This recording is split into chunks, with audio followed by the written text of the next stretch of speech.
नमस्कार दोस्तों, आप सबों का स्वागत है। बिहार बोर्ड मैट्रिक परीक्षा के लिए विज्ञान का अति महत्वपूर्ण ऑब्जेक्टिव प्रश्न है, कौन सा लेंस अपसारी लेंस भी कहलाता है? कौन सा लेंस अपसारी लेंस भी कहलाता है? तो इस प्रश्न का उत्तर हो जाएगा आपका ऑप्शन नंबर ए, बिल्कुल सही है। अपतल लेंस को अपसारी लेंस भी कहा जाता है। अगला प्रश्न है आपका, दांत विशेषज्ञ किस दर्पण का उपयोग मरीजों के दांतों का बड़ा प्रतिबिंब देखने के लिए करता है? तो प्रश्न है कि डॉक्टर दांत को देखने के लिए बड़ा प्रतिबिंब यानी बड़ा इमेज बना करके देखने के लिए कौन सा दर्पण का प्रयोग करता है? तो डॉक्टर द्वारा किया गया प्रयोग अपतल दर्पण होता है। कौन सा दर्पण होता है? अपतल। ऑप्शन नंबर आपका। प्रश्न है कि प्रकाश के परावर्तन के कितने नियम हैं? प्रकाश के परावर्तन के कितने नियम हैं? तो 2। ऑप्शन नंबर बी सही है। प्रकाश के परावर्तन के कितने नियम हैं? 2। अगला प्रश्न है आपका, प्रकाश की किरण गमन करती है। प्रकाश की किरणें गमन करती है तो कैसे गमन करती है? सीधी रेखा में गमन करती है। ऑप्शन नंबर ए बिल्कुल सही है। प्रकाश की किरणें गमन करती है सीधी रेखा में। प्रश्न है आपका अगला, निम्नलिखित में किस माध्यम में प्रकाश की चाल सबसे अधिक होती है? प्रश्न है, निम्नलिखित में किस माध्यम में प्रकाश की चाल सबसे अधिक होती है? तो ऑप्शन नंबर डी बिल्कुल सही है, निर्वात में। किस में होती है? निर्वात में। अगला प्रश्न है आपका, दर्पण का सूत्र है। तो दर्पण का सूत्र है आपका ऑप्शन नंबर ए, बिल्कुल सही है, 1/v प्लस 1/u बराबर 1/f। ऑप्शन नंबर ए बिल्कुल सही है। दर्पण का सूत्र होता है 1/v प्लस 1/u बराबर 1/f। अगला प्रश्न है आपका, निम्नलिखित में से कौन लेंस का आवर्धन m होता है? तो इस प्रश्न का उत्तर हो जाएगा आपका ऑप्शन नंबर डी, बिल्कुल सही है, v/u। m बराबर होता है आवर्धन, v/u। ऑप्शन नंबर डी सही है। अगला प्रश्न है आपका, निम्नलिखित में से किसका अपवर्तनांक सबसे अधिक होता है? निम्नलिखित में से किसका अपवर्तनांक सबसे अधिक होता है? तो इस प्रश्न का उत्तर होगा आपका ऑप्शन नंबर डी, बिल्कुल सही है, हीरा का। अगला प्रश्न है आपका, किसी कार का अग्रद्वीप में प्रयुक्त दर्पण निम्नलिखित में से कौन होता है? तो इस प्रश्न का उत्तर हो जाएगा आपका, किसी कार में अग्रद्वीप में प्रयुक्त दर्पण होता है अपतल दर्पण। ऑप्शन नंबर ए सही है, अपतल दर्पण। अगला प्रश्न है आपका, किसी बीम का वास्तविक तथा समान साइज का प्रतिबिंब प्राप्त करने के लिए बीम को उत्तल लेंस के सामने कहाँ रखना चाहिए? तो ऑप्शन नंबर बी बिल्कुल सही है, लेंस के फोकस दूरी की दुगुनी दूरी पर रखना चाहिए। प्रश्न है, वायु में गमन करती प्रकाश की एक किरण जल में तिरछी प्रवेश करती है। यह किरण अभिलंब की ओर झुकेगी। अभिलंब की ओर झुकेगी। अगला प्रश्न है, प्रकाश के परावर्तन के कितने नियम हैं? तो अभी तुरंत पूरे पढ़े हैं, 2। प्रकाश के परावर्तन के कितने नियम हैं? 2। अगला प्रश्न है आपका,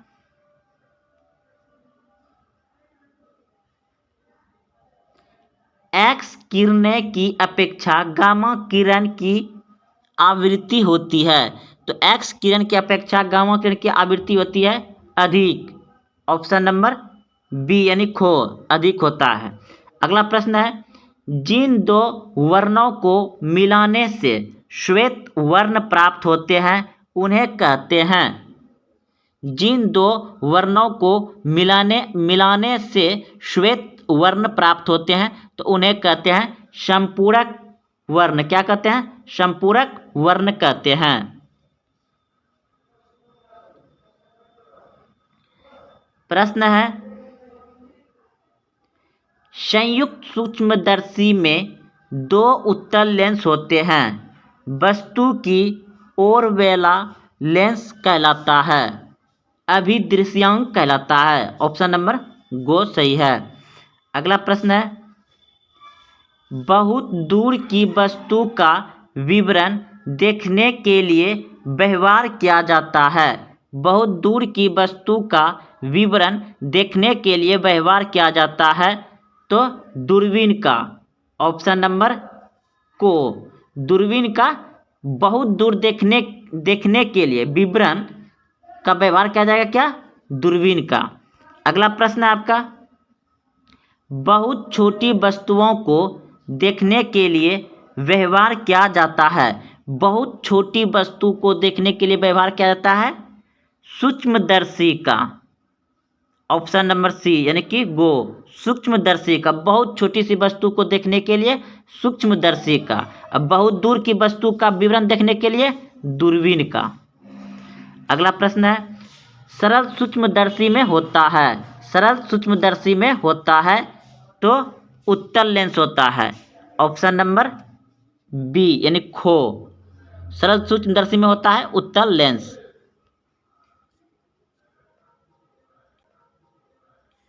प्रश्न है, दूध मेखला क्या है?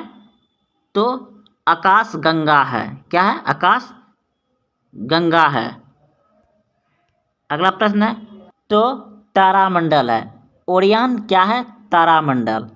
अगला प्रश्न है, पृथ्वी के मेटल में क्या क्या है? पृथ्वी के मेटल में क्या क्या है? तो इस प्रश्न का उत्तर हो जाएगा आपका ऑप्शन नंबर ए यानी को लोहे के और मैग्नीशियम के सिलिकेट। लोहे के और मैग्नीशियम के सिलिकेट है। अगला प्रश्न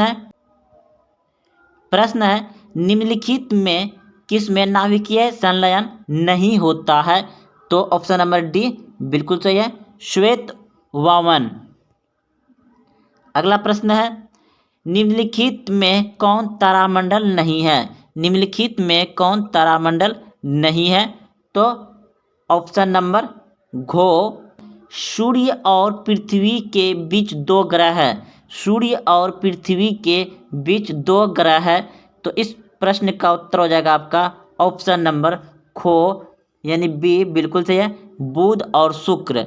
सूर्य और पृथ्वी के बीच दो ग्रह है, बुध और शुक्र।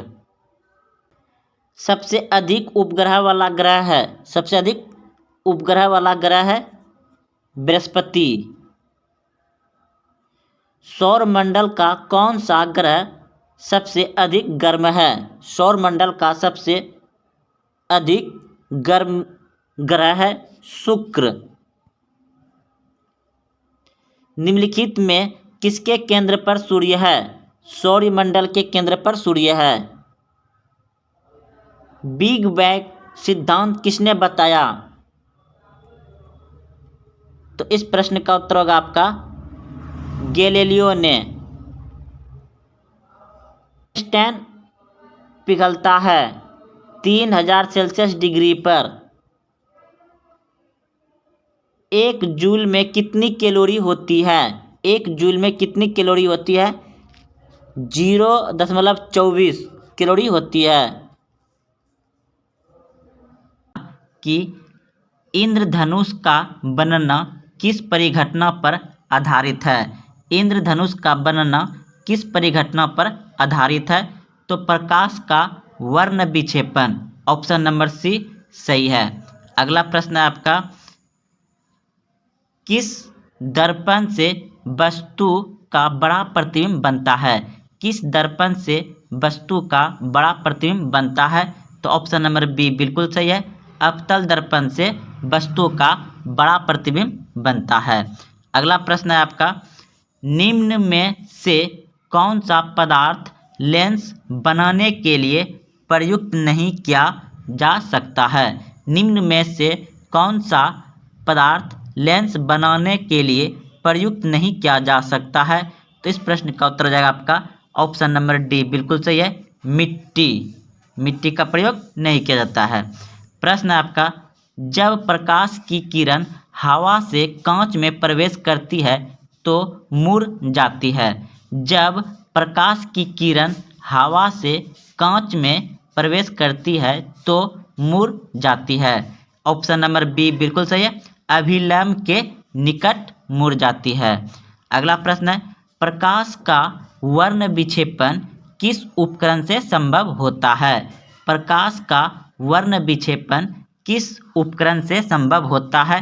तो इस प्रश्न का उत्तर हो जाएगा आपका ऑप्शन नंबर सी बिल्कुल सही है, प्रिज्म से। अगला प्रश्न है, साइड मिरर के रूप में प्रयुक्त होता है।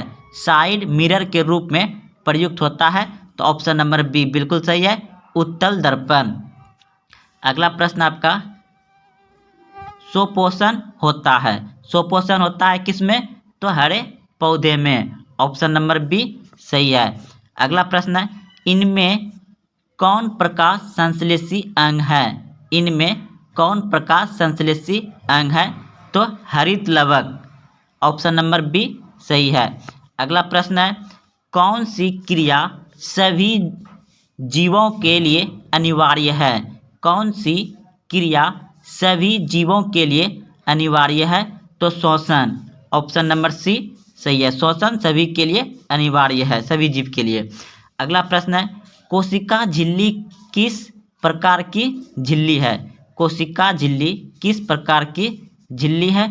तो अर्धपरागमीय झिल्ली है। ऑप्शन नंबर सी सही है। अगला प्रश्न है, इष्ट किस वर्ग का एक कोशिकीय जीव है? तो कवक। ऑप्शन नंबर बी बिल्कुल सही है, इष्ट किस वर्ग का एक कोशिकीय जीव है? तो कवक। अगला प्रश्न है, दही के जमने में निम्नलिखित में कौन सी क्रिया होती है? दही के जमने में निम्नलिखित कौन सी क्रिया होती है? तो Q1 क्रिया होती है। ऑप्शन नंबर सी बिल्कुल सही है। प्रश्न है, श्वसन क्रिया के दौरान कितने प्रतिशत ऊर्जा ताप के रूप में निष्कासित होती है? तो इस प्रश्न का उत्तर हो जाएगा 20%। अगला प्रश्न है, रक्षी कोशिका पाई जाती है। रक्षी कोशिका पाई जाती है कहाँ? पत्ती में। ऑप्शन नंबर बी सही है। अगला प्रश्न है, प्रकाश संश्लेषण द्वारा किसकी प्राप्ति होती है? प्रकाश संश्लेषण द्वारा किसकी प्राप्ति होती है? तो ग्लूकोज की। ऑप्शन नंबर सी सही है। अगला प्रश्न है, वह कौन सा प्रक्रम है जिनके द्वारा शरीर में ऊर्जा का उत्पन्न होता है? तो पोषण। ऑप्शन नंबर बी सही है। अगला प्रश्न है आपका, स्त्री में लिंग गुणसूत्र होते हैं। स्त्री में लिंग गुणसूत्र होते हैं तो XX। ऑप्शन नंबर ए सही है। पुरुष में लिंग गुणसूत्र होते हैं। पुरुष में लिंग गुणसूत्र होते हैं तो YX। ऑप्शन नंबर बी सही है। अगला प्रश्न है, रंपा विद्रोह हुआ। रंपा विद्रोह कब हुआ? तो रंपा विद्रोह हुआ था 1916 ईस्वी में। रंपा विद्रोह कब हुआ था? 1916 ईस्वी में। अगला प्रश्न है, महात्मा गांधी ने किस पत्रिका का संपादन किया था? महात्मा गांधी ने किस पत्रिका का संपादन किया था? तो young India. Option number C बिल्कुल सही है, यंग इंडिया का। अगला प्रश्न है, गदर पार्टी की स्थापना किसने और कब की? गदर पार्टी की स्थापना किसने और कब की? तो इस प्रश्न का उत्तर हो जाएगा लाला हरदयाल 1913 ईस्वी में गदर पार्टी की स्थापना की थी। अगला प्रश्न है, जलियांवाला बाग हत्याकांड किस तिथि को हुआ था? 13 अप्रैल 1919 ईस्वी को हुआ था। अगला प्रश्न है, लखनऊ समझौता किस वर्ष हुआ लखनऊ समझौता? किस वर्ष हुआ? तो 1916 ईस्वी में हुआ था लखनऊ समझौता। अगला प्रश्न है आपका कि बोल्शेविक क्रांति कब हुई थी? बोल्शेविक क्रांति कब हुई थी? तो नवंबर 1917 में हुआ था। बोल्शेविक क्रांति कब हुई थी? नवंबर 1917 में। अगला प्रश्न है लाल सेना का गठन किसने किया? लाल सेना का गठन किसने किया? तो ट्रोत्स्की ने किया था लाल सेना का गठन। अगला प्रश्न है कि लेनी की मृत्यु कब हुई? लेनी की मृत्यु कब हुई? तो 1924 ईस्वी में लेनी की मृत्यु हुई थी। दोस्तों यह सभी बहुत ही अच्छे प्रश्न थे। अगर आप यहाँ तक आए हैं तो वीडियो को अपने दोस्तों में शेयर करें, और अगर आप अभी तक चैनल को सब्सक्राइब नहीं किए हैं तो चैनल को सब्सक्राइब कर लें।